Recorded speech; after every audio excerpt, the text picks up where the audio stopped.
La flemme. Mot utilisé principalement pour des tâches qui ne sont pas attirantes et qu'on n'a pas envie de faire.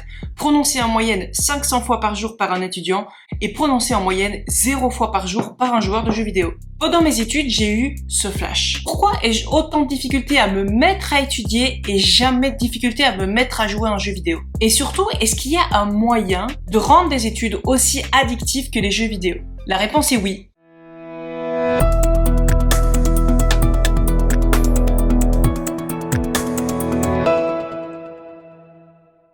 En fait, les jeux vidéo, ils répondent à des règles bien précises, qui se répètent jeu après jeu, simplement parce qu'en fait, on s'est rendu compte que ces règles, eh bien, c'est ce qui va rendre les jeux vidéo si attractifs. Et le fait d'utiliser ces règles utilisées dans les jeux vidéo et de les transposer à un autre domaine que les jeux vidéo, qui peut être la vie de tous les jours, le travail ou les études, c'est ce qu'on appelle la gamification. Si t'as un petit peu d'expérience en jeu vidéo, et même en fait si t'en as pas du tout, normalement tu connais déjà instinctivement les règles du jeu vidéo. Première étape, tu mets ton jeu vidéo et en fait tu vas démarrer ton jeu et souvent t'es plongé dans un contexte très clair avec un objectif bien précis. Tu sais où tu vas, tu sais dans quel milieu tu évolues et tu sais vers où tu te diriges.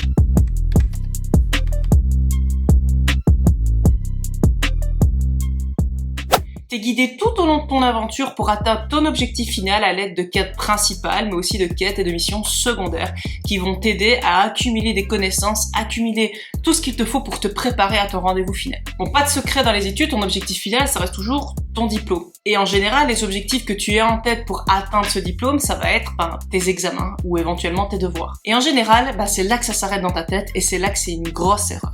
Entre le moment où tu t'assois dans une salle de classe pour la première fois de l'année et le moment où tu vas aller passer ton examen, il va se passer des milliards de choses et tu dois avoir une vision claire de tout ce qui va se passer jusqu'à ce moment-là. C'est notre première étape. Déterminer quel est ton objectif et surtout décomposer quelles seront chaque étape pour atteindre cet objectif. Chaque étape est en fait une mission. Une mission que tu dois trouver et à laquelle tu vas associer un objectif clair et défini. Plus tu vas diviser ton objectif en missions, donc plus tu vas multiplier tes missions et plus facile sera le parcours pour toi et surtout beaucoup plus clair. Donc pour ça, tu vas vraiment les multiplier de façon la plus simple possible. Tu dois pas juste étudier ton cours, tu dois étudier chaque chapitre et puis chaque chapitre, tu dois pas étudier chaque chapitre, tu dois étudier des sous-chapitres et puis en fait, tu dois résumer et puis avant même de résumer, tu dois lire et puis avant même de lire, tu dois ouvrir ton cours. En fait, en divisant toutes tes missions comme ça et en augmentant le nombre que tu vas devoir faire, tu vas augmenter progressivement la difficulté. Donc tu vas te retrouver à quelque chose d'extrêmement simple, ouvrir ton cours, avec un objectif final, passer l'examen avec tout ce que tu as étudié dans le cours.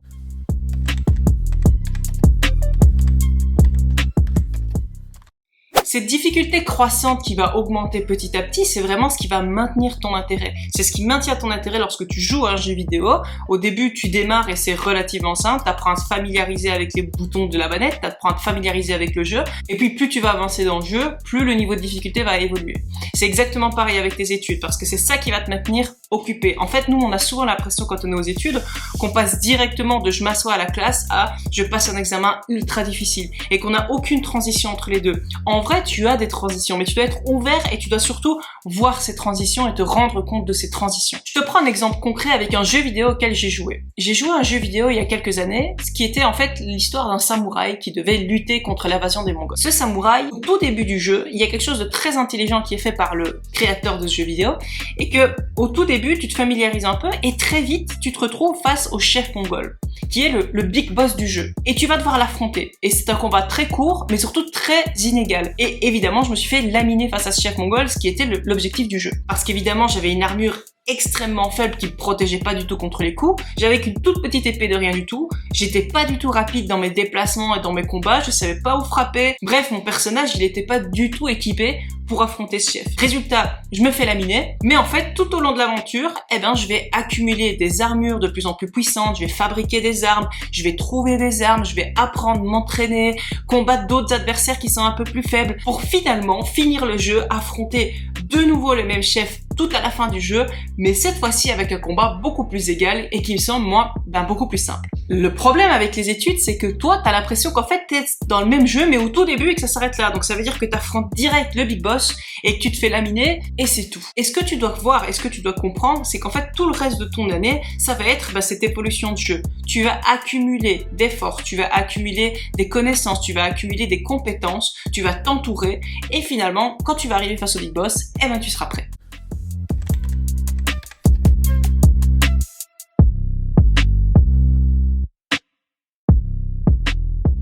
ce qui m'a permis de me voir évoluer dans le jeu. Dès que j'arrivais dans mon inventaire dans le jeu, je voyais toutes les collections d'armes que j'avais, toutes les collections d'armures, je voyais aussi que je pouvais les échanger d'un combat à l'autre, je commençais à être plus rapide dans mes déplacements, plus rapide aussi dans mes attaques, je m'entraînais, et en fait je voyais vraiment mon évolution se faire progressivement. Ça, c'est dû au fait que j'étais capable de traquer mon évolution. Et ce fait de traquer, c'est vraiment un moyen de visualiser encore mieux toutes tes progressions. Donc moi, je t'invite vraiment à traquer tout ce que tu fais. Donc pour ça, il y a plein de moyens digitaux de traquer ce qu'on fait.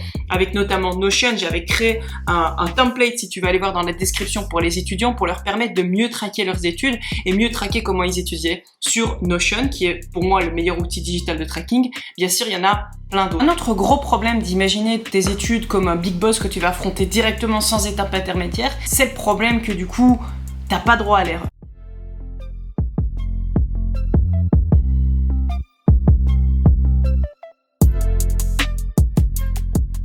Les jeux vidéo, comment ils ont réussi à éviter ce problème? Ils ont réussi à éviter ce problème simplement puisqu'ils ont un fonctionnement avec des erreurs à faible conséquences et des réussites à haute récompense. En fonctionnant avec le problème inverse, c'est-à-dire en s'imaginant qu'on n'a pas droit à l'erreur et qu'en plus la moindre erreur va nous coûter très cher, on va devenir paralysé par la peur de l'échec. Et pour rappel, la peur de l'échec, c'est une des causes principales de la procrastination. Et c'est là que justement, également en coupant en petites missions tout ce que tu vas accomplir jusqu'à ton examen, tu vas te permettre une plus grande marge de manœuvre et un taux d'échec possiblement plus élevé, mais c'est tout à fait ok en fait, puisque tu peux tout à fait échouer ta mission de lire 4 pages ce soir, ou tu peux tout à fait échouer telle ou telle mission, puisqu'en fait t'en as tellement que tes risques associés à tes échecs sont relativement faibles. Par contre, je te conseille de fonctionner comme les jeux vidéo lorsqu'il s'agit de réussite, c'est-à-dire que chaque réussite récompense-toi pour cette réussite et ne te punis pas lorsque tu échoues.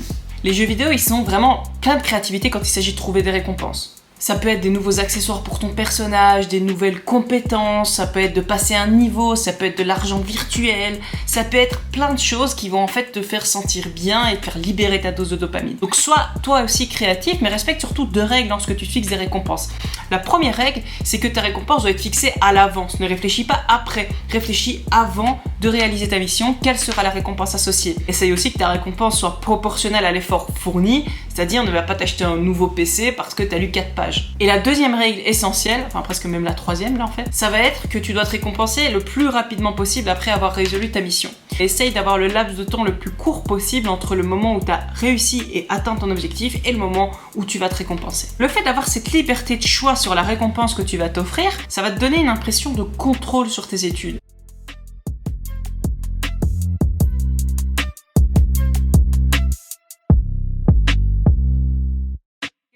On a l'impression qu'il nous glisse un petit peu entre les doigts quand on est étudiant, c'est d'être constamment débordé et de ne jamais avoir le contrôle de la situation. Le contrôle de la situation dans les jeux vidéo, il est résolu par ce haut niveau de choix. Un jeu vidéo qui va se passer tout le temps dans la même pièce, avec les mêmes choses, avec le même protagoniste, en faisant exactement les mêmes actions, sans changement, tout le monde va s'en lasser. Donc c'est tout à fait normal que toi, au bout de quelques mois, quelques semaines, même quelques jours, t'en as marre de ce que tu fais. Casser ta routine va te permettre d'ajouter une petite touche de fun sur des tâches qui sont initialement particulièrement ennuyeuses. Et contrairement à ce que tu pourrais penser, il existe une quantité infinie de moyens de casser ta routine. Ça peut être simplement en changeant l'endroit où tu étudies, donc en passant de ta chambre à la bibliothèque, à une salle de classe, à un café, peu importe. Ça peut être le changement de personne avec qui tu étudies, la façon dont tu étudies, la façon dont tu vas réviser également. Tu peux par exemple te plonger dans une mise en situation fictive de ce que tu es en train d'étudier, ou simplement préparer une conférence que tu vas présenter à tes shampoings dans ta douche. Surprends-toi avec des défis que tu vas pouvoir appliquer dans tes études, en rapport évidemment avec tes études. Et surtout, après chaque défi, n'oublie pas bien sûr de les traquer comme je te l'ai dit au début et de te récompenser. Et parmi tous ces défis, moi je te conseille largement d'appliquer pour moi la règle la plus essentielle pour les étudiants et pourtant la plus négligée. C'est le développement de tes armes et de tes compétences.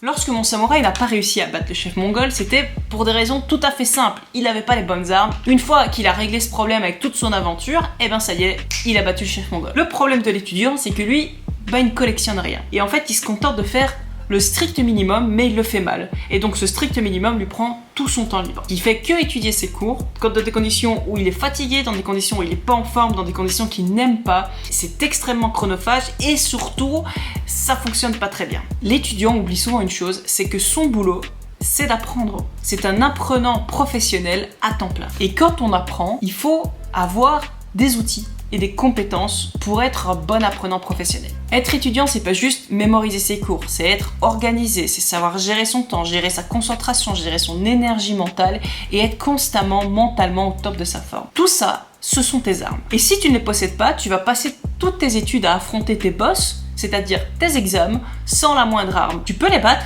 certes, mais ce sera plus difficile et surtout ce sera beaucoup plus pénible. Intègre dans tes missions et dans tes défis le développement principal de 4 compétences. Une alimentation saine, un sommeil de qualité, des techniques de mémorisation et le développement de ta concentration. Traque leur évolution sur l'année et traque ta progression dans ces différents domaines. Ça peut être en regardant des vidéos sur la mémoire, par exemple. Ça peut être aussi en travaillant sur ta concentration, en intégrant de la méditation dans ta vie de tous les jours, 5 minutes par jour, tout simplement avant de te coucher.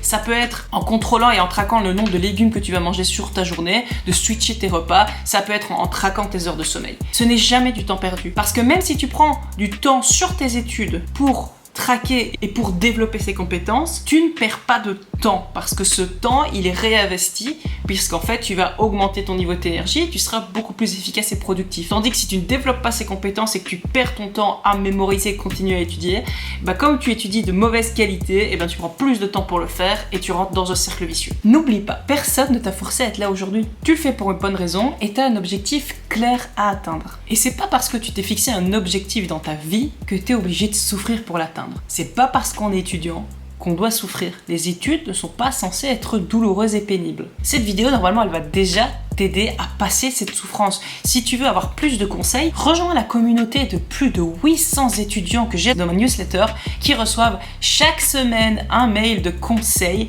le précis, qualitatif pour les aider justement à passer au niveau supérieur dans leurs études. Donc rejoins la newsletter, c'est juste en dessous dans la description, il y a un lien pour t'inscrire. Ma newsletter, c'est vraiment mon jardin secret. C'est uniquement là que je partage la plupart des meilleurs conseils et surtout tout ce que je produis et tout ce que je distribue, ça se passe quasi que dans ma newsletter, pas sur Instagram et pas sur YouTube. Et si tu fais déjà partie de cette communauté, super! Maintenant je te conseille de passer à la vidéo suivante.